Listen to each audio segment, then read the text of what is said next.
Hey y'all, this is Misti-Dawn with the Manamal Streaming Radio, and I'm talking to the members of the heavy metal band Snipers of Babel. Thank you guys so much for joining me this evening. How are you? Good, thanks for having us. Wonderful, Misty, thank you. Well, you're very welcome. We're looking forward to being able to get that music out there. You should be on tonight too. After this, you want to listen to it at 8 o'clock on the Manimal. You'll be there. Wonderful, okay. The first thing I really have to ask is, how did you come up with this band name? It's really commanding, and I love it. Tommy's not here. He was the guy who takes the credit mainly for the name. It was a big group, so I was thinking of a name that would, like a pack, and I was thinking Wolves of Babylon, and that name was obviously taken. Sorry, we have a cat in and out of the put one on my feet. And so since it was taken, he called me right back, and he was like, what about Snipers of Babel? So we kind of took half and half of what I was thinking and what he thought. And it just hit me right away. I was like, man, that's it. That's awesome. Let's do it. Now, do you guys have any history together? I mean, how did you all meet? Was there, no history at all, or? Yeah, history with everything. Me and Chris, the bass player, we go back to 95, being in a band called Spine, and then ATR, Audio Terror Regime. Jeremy here was a singer in Audio Terror Regime. Tommy was a singer in Audio Terror Regime. Mark, the clean singer on the CD, he was one of the singers in Audio Terror Regime. And Chris Estella, death metal singer. I've known him since like the early 90s, late 80s. And so it's like a bunch of friends. The only one who was the outsider was Layla. Outsider. I was going to say new kid, but okay.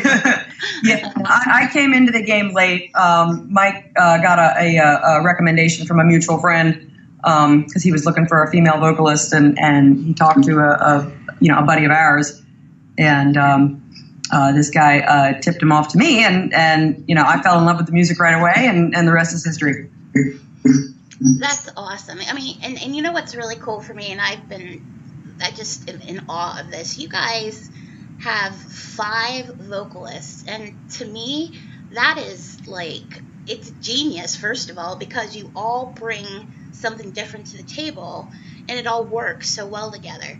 Now, was that something that you planned out, or did it just kind of happen that way?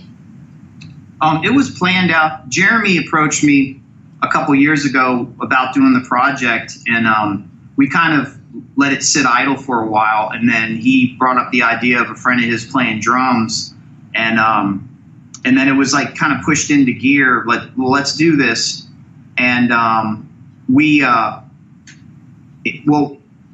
first it was Jeremy, then I had visualized like different vocals in it, and it was originally going to be just a studio project, so having that many vocalists wasn't really a big deal at the time. So now it is, because we wanted to go to the next level and take it live. So we are down to 3 vocalists, and the other 2 were mainly just for studio stuff, so it's not as chaotic as people might think it is. Well, it works, though, which is, I mean, for you to think about that, like, I've never heard anything like that before. It's completely different, and it just works. It's great. Thank you. Thank you. Right, that's really, that was definitely a sort of, that's always a forefront concern of ours, is to make sure that the vocals aren't stepping on each other, Right. that they're all rather working together more, sort of in an orchestral way, rather than, just having just this mob of noise, Right. It's a mob of noise, though. It is. It's a good mob. It's an organized mob. It's good. It's very good. Now, do any of you come from musical families? I do. My parents were both local musicians, and I've been singing my whole life because they were singing, my whole childhood. I mean, I thought it was normal for people to walk around the house singing at full volume. Hey, just go. I was an orphan, so I have no idea. But Jeremy, I think his brothers were in a band.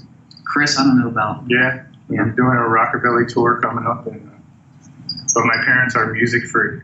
I find that a lot, though. It's kind of a shocking answer when somebody says they don't have a history. It's like, really?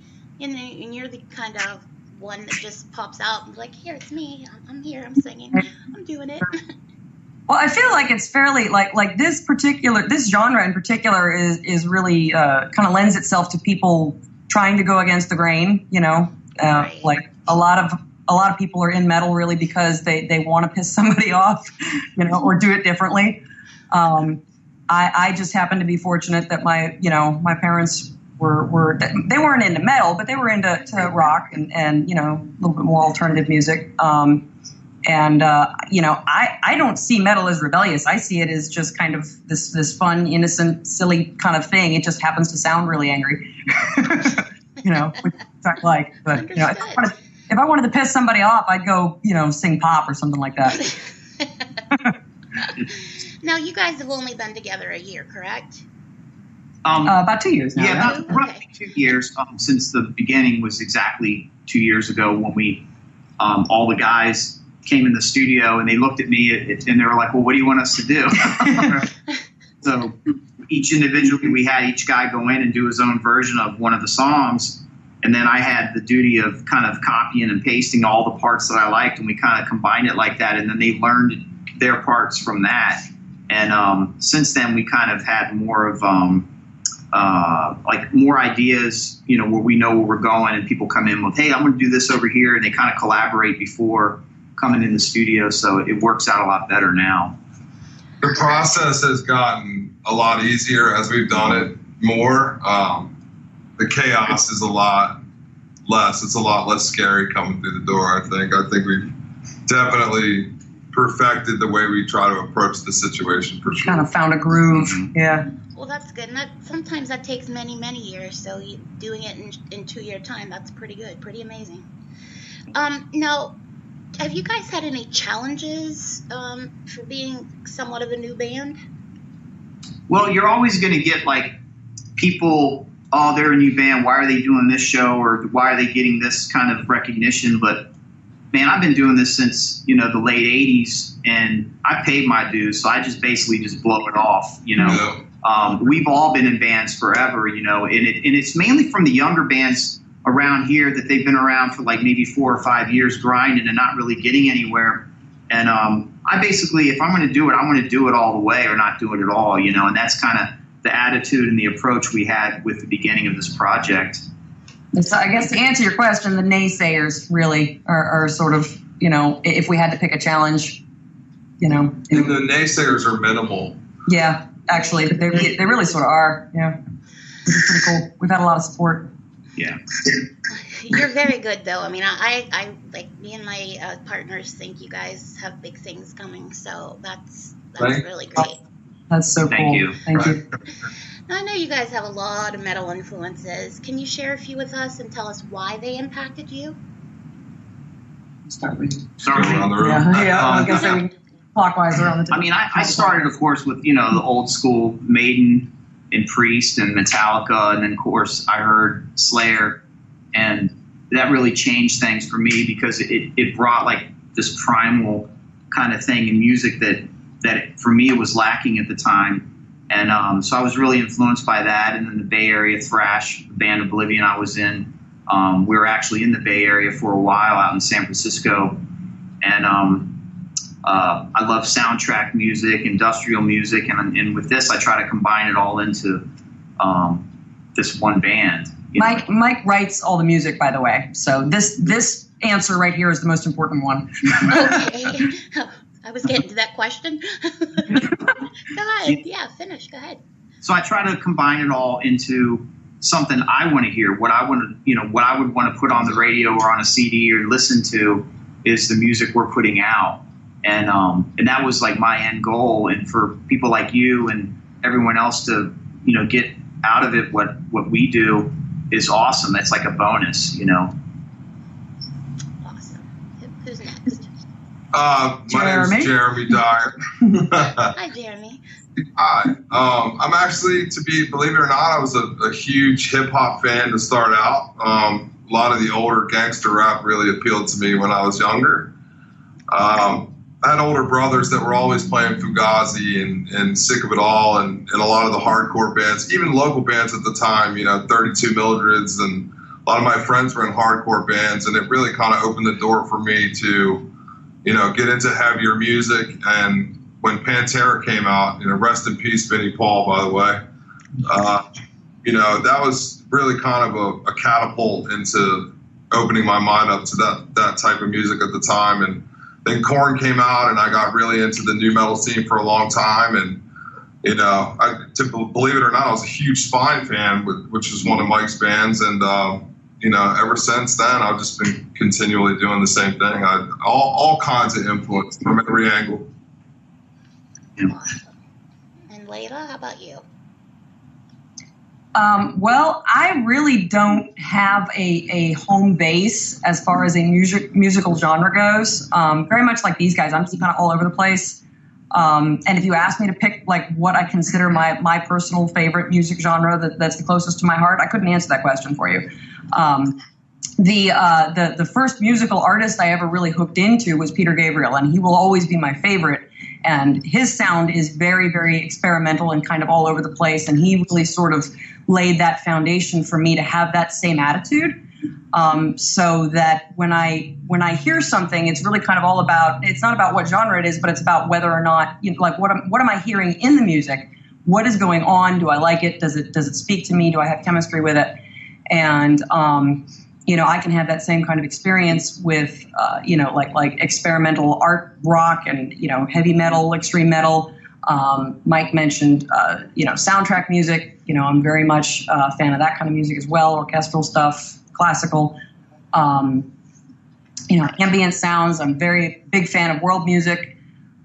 So all of that, the more you can incorporate of those various different sounds into any given song for me, the bigger a fan of it I am. I'm very much a fan of fusion. I'm very much a fan of branching out and, exploring new territory. And that's what really spoke to me about this project, is because, you listen to it and you don't hear a songwriter who said, okay, I'm going to write, death metal and just stick with that, or I'm going to write thrash metal and it's just going to sound like straight thrash. I mean, those are good sounds. And you have some very talented songwriters in those genres, but the fact that Mike is trying to blend all these different sounds and all these different influences is what really gives me chemistry with this project. That's awesome. And I really love hearing that answer from people because, the more rounded you are musically, it shows, I think, in your showmanship, actually. You take little pieces from these different people and you mold yourself, and now you're into something that you really know is working and is very good. So that's awesome. Yeah, and to be honest, that's the only way you're going to create something new. Right, understood there. Now let's get into the new album Redemption and the new single that you have out, 25th Parallel. Now the intro to this song is so beyond badass, and then the vocals are intense. Can you tell our listeners the premise behind this song? It's to round it up without getting in any trouble. Okay. It's basically it's kind of like what is going on in the Middle East and what people really think is going on and what actually is going on, and for people to kind of open their eyes and see the big picture. That's what really influenced me in that song, with the Middle Eastern vibe, which a lot of our music has. But that's really the idea behind it. No, go on. Go ahead. Sorry. No, I'm done. Oh, I think there's a little echo there for a second. Now, you mentioned that you're the songwriter. Layla, you said that John is the writer. Mike. Yeah. Sorry, I'm sorry. Do any of you contribute to that? We, the vocalists we write our own vocals. We have, the freedom to be creative within that, along a theme. Mike gives us the theme for the lyrics, and we stick to the theme for the lyrics. But outside of that, we essentially have free creativity with that. As far as the music goes, by the time it gets to us, it's already done. So we don't, get to have any say in that specifically. Okay, what's your recording process? Like, is there any particular way you record? Yeah, I'll put all the guitars down to a click track while burning black candles. And, he won't tell us what day he's doing it ever. He just tells us when it's done. It just shows up in the Dropbox sounding awesome. I'll do all the guitars, and the process we've had up till now is a friend of mine, Kevin Talley, will get the guitar and the click track, and then he'll also get just the guitar tracks, and he will take it and then do his drums to it. He has free reign over the types of drums he puts on it because I don't know if you've heard some of the stuff he's done. He's a badass, amazing drummer. He's done so many different projects for Chimera, for Suffocation, Dying Fetus, and the list goes on. And that's mainly what he does now. He's a session player.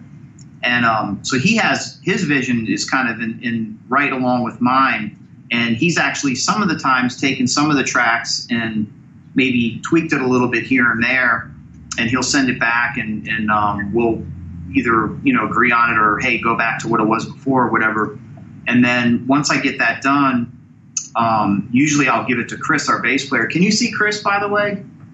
No, I don't see. Actually, you guys aren't on video. It's just we showing. don't have the camera on. But can you hear Chris behind us though? Oh yeah. He's a little muffled, so it's going to kind of come out a little bit, But yes, I can hear. I can speak up.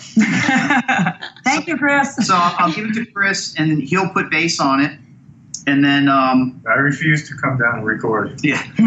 Sometimes I'll do the synth on it before the vocals, and then sometimes I'll do a little bit after. And the synth is kind of an idea of like parts for Layla to follow. Sometimes she'll have her own idea, and we'll kind of intertwine them together.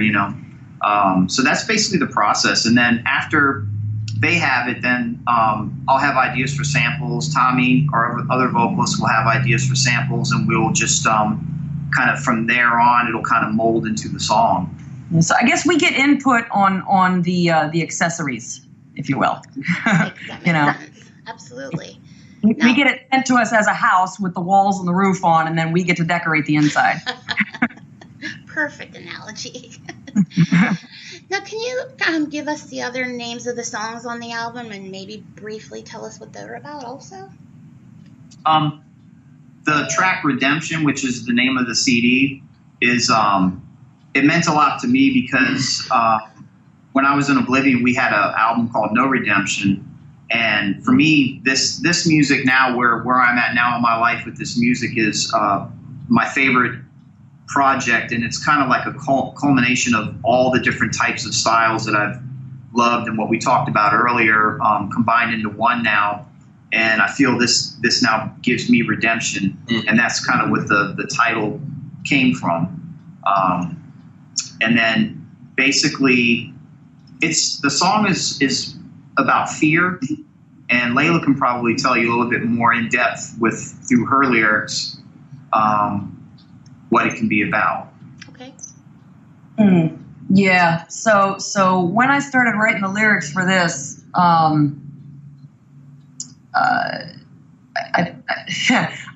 could spend the next hour talking to you about just fear and how it affects people's lives, and how it affects all of us. And so that was kind of what I was trying to get at.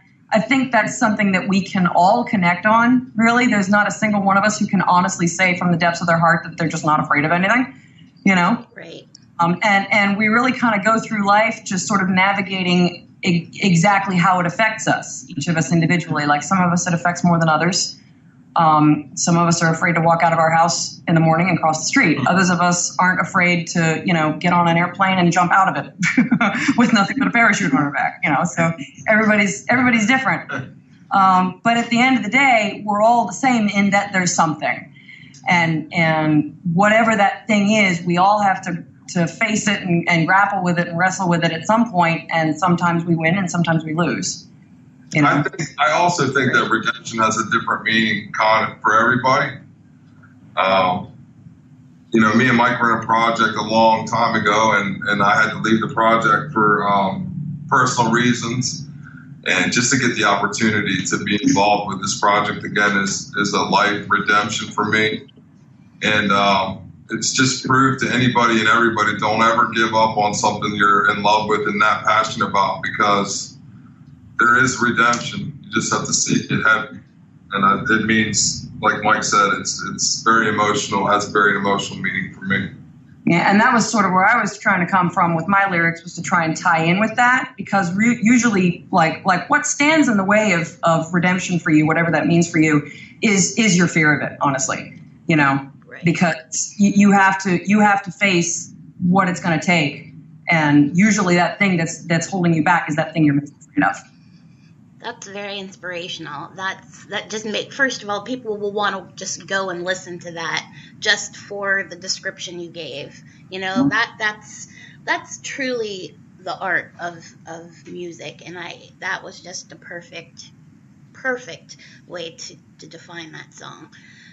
I think there's a couple more, right? Yes. Okay, I thought so, because I had them written down, but I lost my paper. Right. We have a song called The Fury. Jeremy?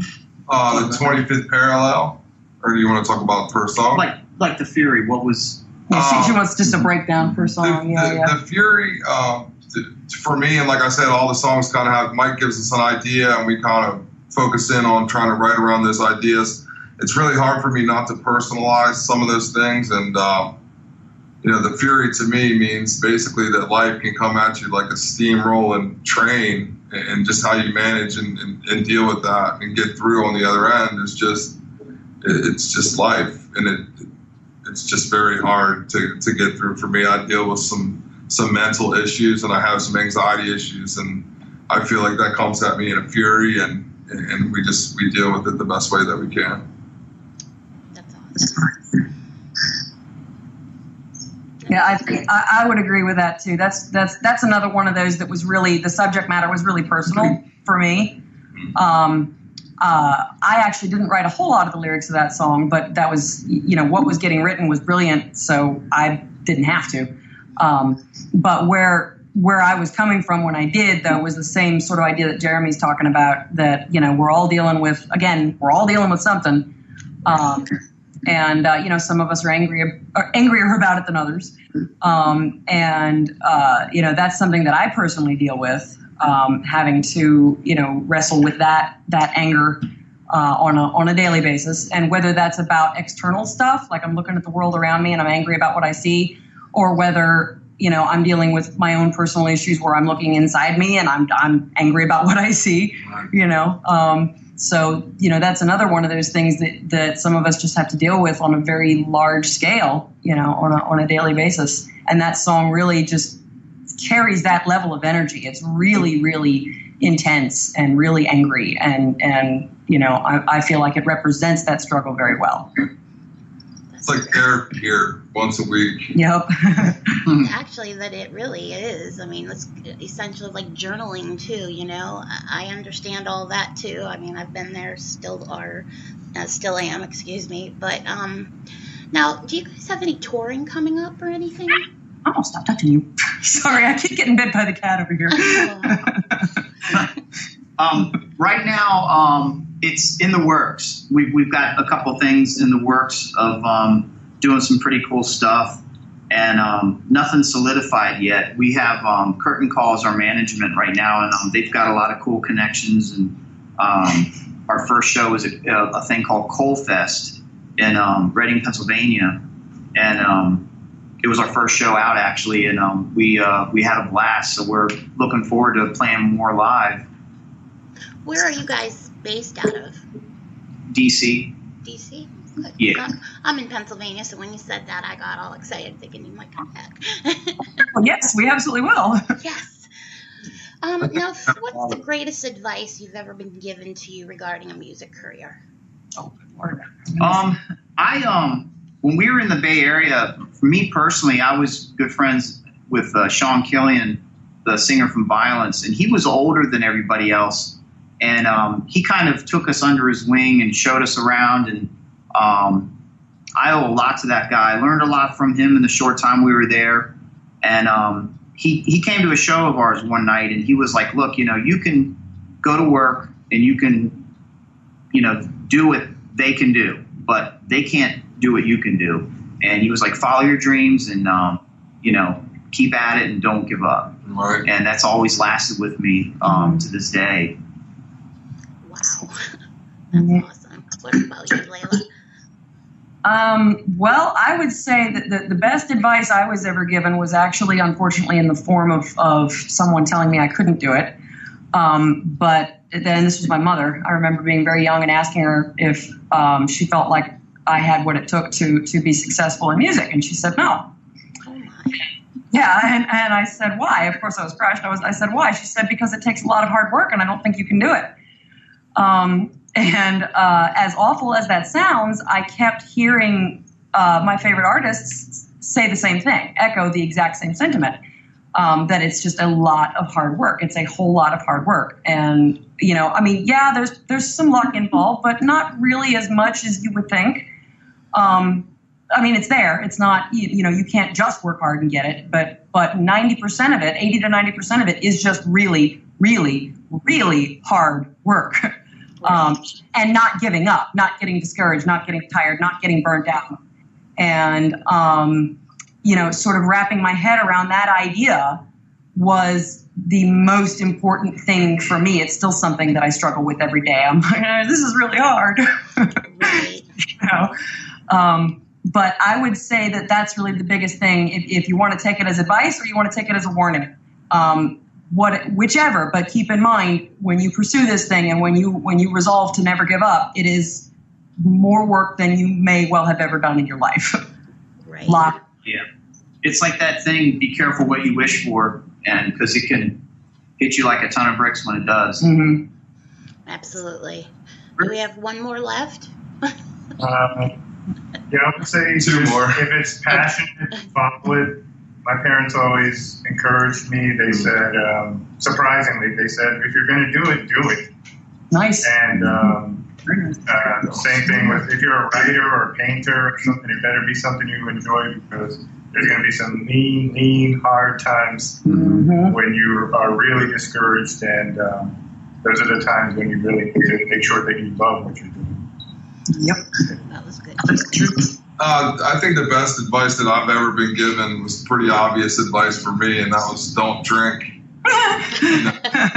Nice. It's funny now, wasn't necessarily funny at the time. I kind of always felt like you had to put on this, drunk attitude and just kind of be that way, and it slowly becomes about partying and not about music. And this time around, and the redemption involved with this entire situation, I'm able to see and really appreciate everything that's going on around me. And there's really not a day that goes by that I'm not in some way grateful or blessed just to even be in this band with such great musicians and such awesome people, and getting the response that we're getting is just, it fills my heart with joy. To be in a death metal band, that's probably not a normal thing to hear, but there's not a day that goes by that I'm not grateful to be in this band. Mm-hmm. Kudos to you for that. That's difficult for sure. And you came out better on the other side.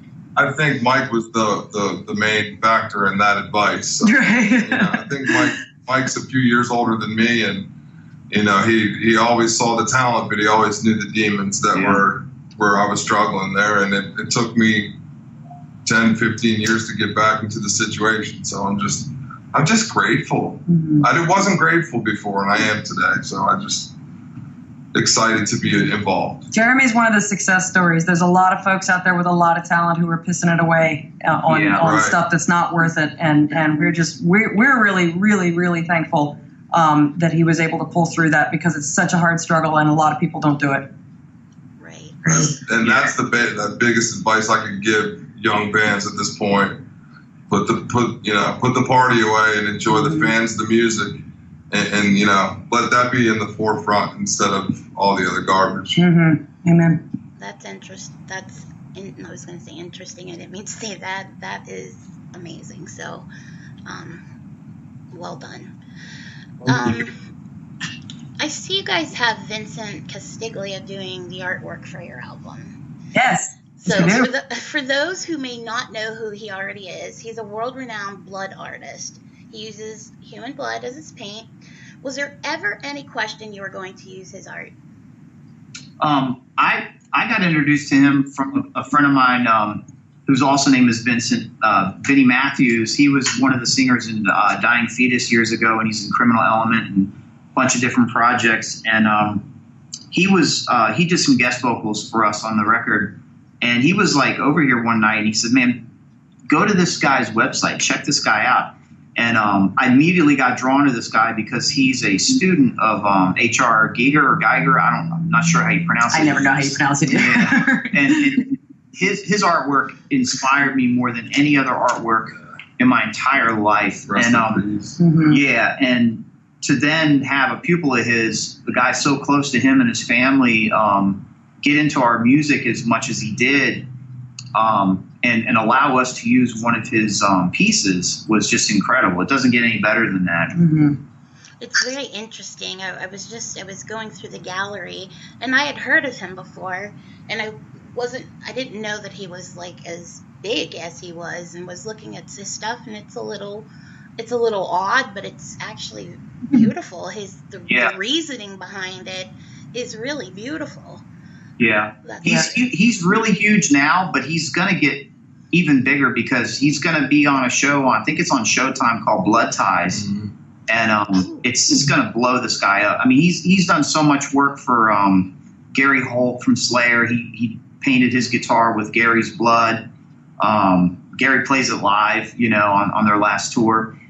And he did something for Greg Allman. I mean, it's just amazing what he has done. He's an incredible artist. I mean, you have artists, and then you have artists who are just on another planet, and that guy's one of them. Yeah, he's really amazing. Yeah. Thank you very much, Vincent. Yeah. If you're listening somewhere.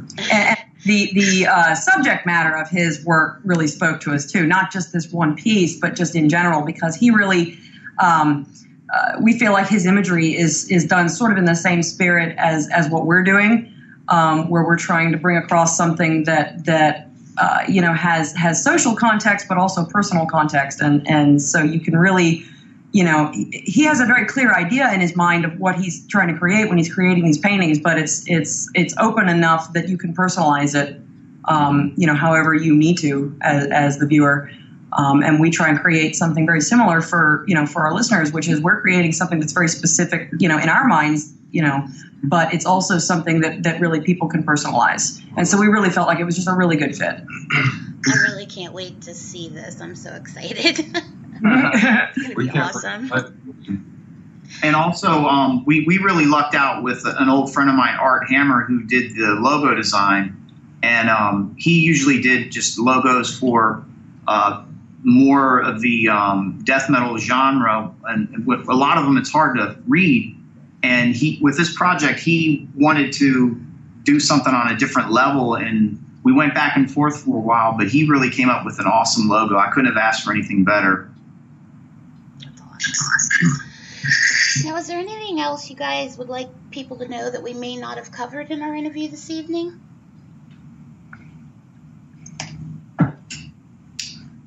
Anybody? We weren't prepared for that question. Where can everybody just